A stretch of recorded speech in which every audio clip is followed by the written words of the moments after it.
Well, you would have caught up with the fact that we've managed to track down Tim Flannery. We often wonder what he's up to since he started saying stuff like this during the drought.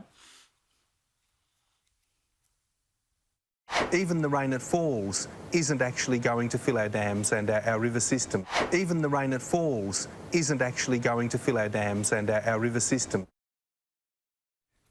Yeah, well, Tim, as you know, we've tracked him down. He's put a video out there. He's celebrating 10 years of the Climate Council.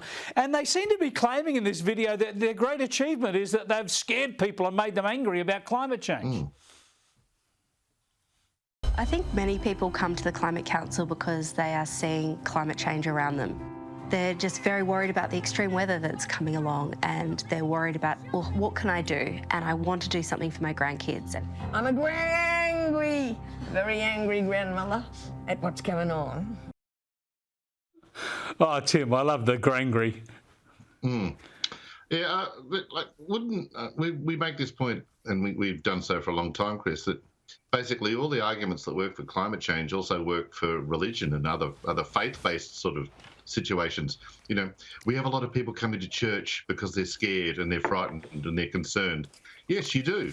And the same thing applies to your climate change religious lunatics. Just speaking of some of Flannery's recent comments, he's got a new documentary out, and I've just pulled up some comments from it where he's promoting this documentary. And he says that the main ingredient missing in the fight against climate change is leadership. For a long time, there has been a gap in climate leadership, he says. I wanted to dig deeper and find out why we're so lacking in climate leaders. What the hell's he been doing? Isn't he like the one big climate leader guy? What's he kicking back watching? Was he watching the AFL Grand Final? Was he? Is he not busy being the Mr. Climate Lunatic? Pull your socks up, Mr. Flannery. No, I think that's a refreshing bit of self-criticism there from Tim Flannery. He's going to have to do better. He's going to have to provide that leadership. Hey, I know just on the same theme today, some analysis today on electric trucks, how they will go running our mines and transporting stuff around the country. Well, they're not going to be as efficient. Guess what? You know, they'll be at least a third less efficient because, hey, you got to charge them and they can't haul as much stuff around.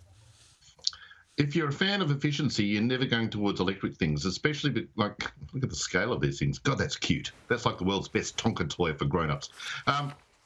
With devices like this, if you're running them off electric, you first got to do what these things are doing, dig up the coal, and then run it through a device that converts it at a significant loss, always, to electricity, and then churn it through this device as well. So there's losses at every point.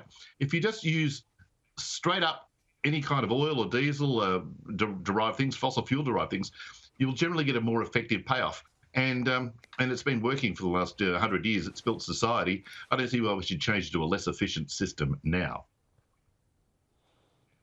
Yeah, it's proven technology. Just quickly, I've got to get your thoughts on what we kindly call an oversize influencer. She wants free extra airline tickets for those people who are wider than one seat, and she wants a lot more too. Have a listen.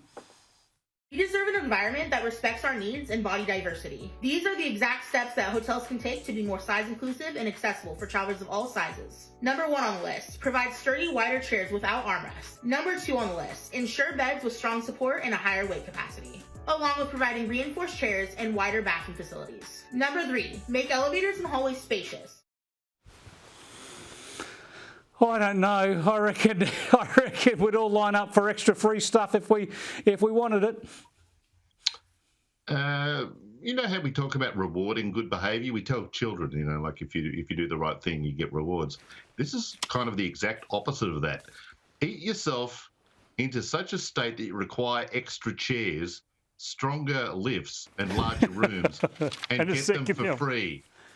So save money for the next pie. Yeah. I don't know. It doesn't seem logical in a proper reward structure.